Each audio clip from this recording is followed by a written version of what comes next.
বন্ধুসকল, মই আজি আপোনালোকক শুনোৱাম আজাহাৰীৰ কণ্ঠত জুবিনৰ মায়াবিনী গীত। কি সুন্দৰ কণ্ঠৰ অধিকাৰী, আপোনালোকে শুনিলে আচৰিত হৈ যাব।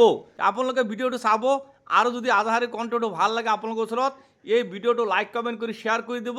আপোনালোকে সম্পূৰ্ণ গীতটি তেখেতৰ মুখত শুনিব আৰু গীতটো ভাল লাগে এটা এটা কমেণ্ট কৰি যাব, জয় জুবিন দা বুলি লিখি যাব। আপোনালোকে ভিডিঅ'টি চাই থাকক।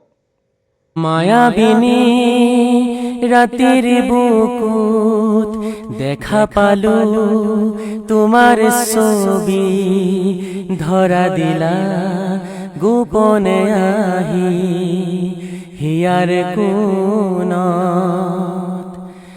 তুমি যে মোর শুকান মনত নিয়ৰৰে চেঁচা টোপাল নামি অহা ৰ'দৰে নৈ মোৰ দেহত প্ৰতিপুৱা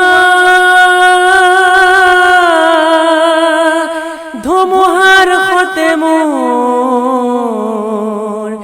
বহু যুগৰে নাচোন এন্ধাৰো সঁচা মোৰ বহুদিনৰে আপোন নিজানৰ গান মোৰ শেষ হ'ব ভাবো তোমাৰ বুকুত। বন্ধুসকল, আপোনালোকে শুনিছেনে আজাহাৰীৰ কণ্ঠত জুবিনৰ মায়াবিনী গীত। মই এইটো ভিডিঅ'ৰ জৰিয়তে আজাহাৰীক এটা আহ্বান কৰিম যে আজাহাৰী, আপোনাক আল্লাহ তালা ইমান সুন্দৰ কণ্ঠ দিছে, লগতে আপোনাৰ চৰিত্ৰটো পৰিৱৰ্তন কৰিবলৈ চেষ্টা কৰক। যদি আপোনাৰ চৰিত্ৰটো পৰিৱৰ্তন কৰে অসমত কোনো সমস্যাই নাথাকে। অসমৰ হিন্দু মুছলমানৰ টপিক আনাটো আৰু মুছলমানৰ হিন্দুৰ আগত মুছলমানক ঘিণ বিয়পা প্ৰথম ব্যক্তিজন আপুনি, আৰু এজন আছে মহান ব্যক্তি, সেইজনৰ মই নাম নকওঁ। ভিডিঅ'টো ভাল লাগিলে আপুনি লাইক কমেণ্ট কৰি শ্বেয়াৰ কৰি দিব। ধন্যবাদ।